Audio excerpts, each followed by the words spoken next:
ചേർത്തിട്ടുണ്ട്, പഞ്ചായത്തുള്ള വോട്ട് കോർപ്പറേഷനിൽ ചേർത്തിട്ടുണ്ട്. അപ്പോൾ ഇതിൻ്റെ എല്ലാം ഞങ്ങൾ തെളിവ് സഹിതം ഇലക്ഷൻ കമ്മീഷന് സമർപ്പിച്ചിട്ടുണ്ട്. അത് പരിശോധിച്ച് 25-ാം തീയതി ഫൈനൽ വോട്ടർ പട്ടിക വരുമ്പോൾ ഇത് പരിഹരിക്കാമെന്നാണ് അദ്ദേഹം സൂചിപ്പിച്ചിട്ടുള്ളത്. ഏതായാലും ഡ്യൂപ്ലിക്കേഷൻ അതാണ്. അപ്പോൾ ഈ 3 കാര്യങ്ങളിലും ശക്തമായിട്ടുള്ള നിലപാട് ഇലക്ഷൻ കമ്മീഷൻ സ്വീകരിക്കുമെന്നാണ് ഞങ്ങളുടെ പ്രതീക്ഷ. എന്തെങ്കിലും കാരണവശാൽ അത് സബലീകരിച്ചില്ല എങ്കിൽ ഇപ്പോൾ കോടതിയിൽ ഇനി ഇലക്ഷൻ പ്രോസസ്സ് ആരംഭിച്ചാൽ കോടതിയിൽ പോക്ക് നടക്കില്ല. അങ്ങനെ വരികയാണെങ്കിൽ ഇപ്പോൾ ഞങ്ങൾക്ക് സംശയമുള്ള ലിസ്റ്റ് ഞങ്ങൾ ബൂത്തിലുള്ള ഞങ്ങളുടെ ഏജൻറ്റുമാർക്ക് കൈമാറും. അപ്പോൾ അങ്ങനെ ഞങ്ങൾക്ക് സംശയമുള്ള വോട്ടർമാർ വരുമ്പോൾ ഞങ്ങൾ ചലഞ്ച് ചെയ്യും. സ്വാഭാവികമായിട്ട് ചലഞ്ച് ചെയ്യുമ്പോൾ അവർക്ക് ഈ വോട്ടർ പട്ടികയിൽ മറ്റു സ്ഥലങ്ങളിൽ പേരുള്ള സ്ഥലവുമായിട്ട് വെരിഫൈ ചെയ്ത് അവിടെ അവർ വോട്ട് ചെയ്തിട്ടില്ല എന്ന് ബോധ്യം ഉണ്ടെങ്കിൽ മാത്രമേ വോട്ട് ചെയ്യാൻ സമ്മതിക്കുകയുള്ളൂ. പക്ഷെ അതൊക്കെ വരുമ്പോൾ ഇലക്ഷൻ പ്രോസസ്സിനൊരു ബുദ്ധിമുട്ടായിട്ട് വരുന്നുള്ളതുകൊണ്ടാണ് ഞങ്ങൾ അത് മുൻകൂട്ടി തന്നെ ഇലക്ഷൻ കമ്മീഷനോട് സൂചിപ്പിച്ചത്.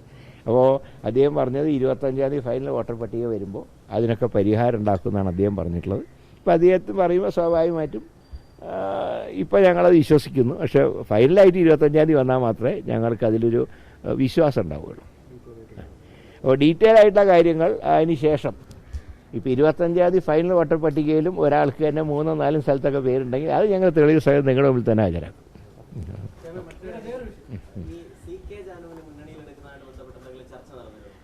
ഇല്ല, കുറച്ച് രാഷ്ട്രീയ പാർട്ടികളൊക്കെ മുന്നണിയിൽ ചേരണം എന്ന് പറഞ്ഞിട്ടൊരു കത്ത് പ്രതിപക്ഷ നേതാവിൻ്റെ കയ്യിൽ കൊടുത്തിട്ടുണ്ട്.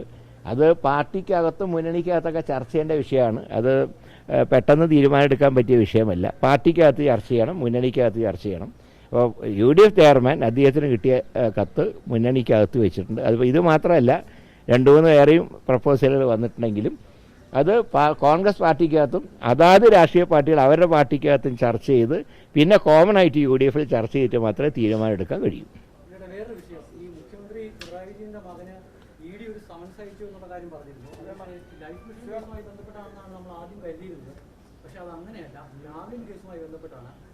പിണറായി വിജയന്റെ മകന് ബർമിംഗം യൂണിവേഴ്സിറ്റിയിൽ പഠിക്കാനുള്ള ഫീസ് ദിലീപ് രാഹുൽ എന്ന് പറയുന്ന രാവിലെ കമ്പനിയുടെ ഡയറക്ടർമാരിൽ ഒരാൾ നൽകി എന്നുള്ളത് കണ്ടെത്തിയാണ് ഹാജരാകാൻ പറഞ്ഞ് നോട്ടീസ് അയച്ചത്.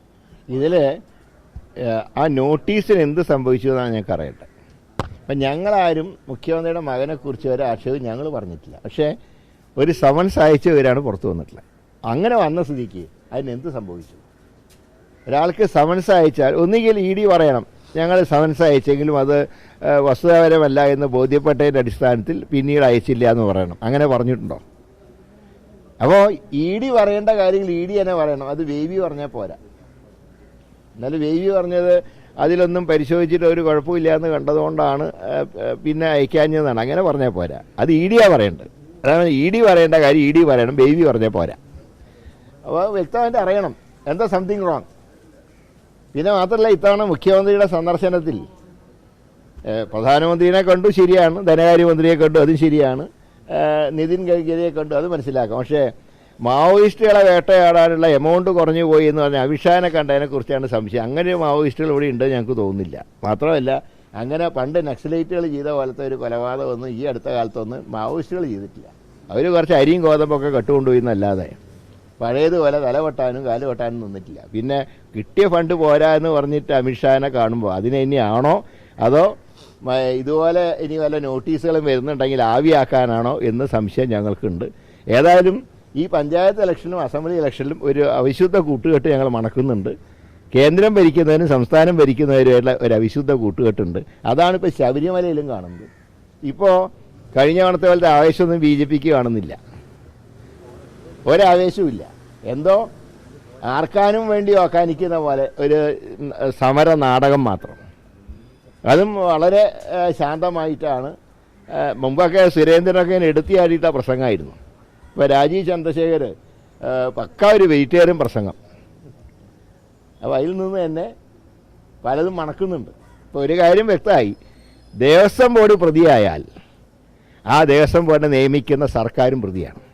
അപ്പോൾ ഞങ്ങൾ പറഞ്ഞ് ശരിയായി. ഇപ്പോൾ ഞങ്ങൾ തന്നെ വളരെ ശരിയായി. ഇതിൽ മന്ത്രിക്ക് പങ്കുണ്ട്, ദേവസ്വം ബോർഡ് പിരിച്ചുവിടണം. പിന്നെ ഒരു കാര്യം കൂടെ പറയാം, ജോലിക്കൊക്കെയാണ് സംവരണം, കക്കുന്നതിന് സംവരണം ഇല്ല. ഏത് മതം കട്ടാലും ഏത് ജാതിയിൽപ്പെട്ടവർ കട്ടാലും ദൈവത്തിൻ്റെ മുതൽ കക്കുന്നത് തന്നെയാണ്. കട്ട കള്ളന്മാർ പുറത്തു പോകണം. അതാണ് UDFൻ്റെ നിലപാട്. അത് വിജയം കാണുന്നവരെ ഞങ്ങൾ സമരം ചെയ്യും. ഇത് ദേവസ്വം 2019 ദേവസ്വം ബോർഡ് പ്രസിഡന്റ് മാത്രമല്ല പ്രതി, ദേവസ്വം ബോർഡാ പ്രതി. അപ്പോൾ വലുതിനി അറിയാനുണ്ട്, മന്ത്രിമാർക്ക് ഉൾപ്പെടെ പങ്കുണ്ട്. അതൊക്കെ പുറത്തു വരണം. ചേട്ട തലയിൽ മാത്രം കിട്ടിയൊരു ഈ പോറ്റി എന്ന് പറയുന്ന ആൾദൈവം പിണറായി മുഖ്യമന്ത്രിയായിട്ട് പറഞ്ഞെന്താ, ഇനി ആൾദൈവങ്ങൾ ഉണ്ടാവില്ല. ഇപ്പോൾ ആൾദൈവങ്ങൾ കണ്ടതിങ്ങനെ ബലസാണ് ഇവിടെ. അതാണ് സ്ഥിതി.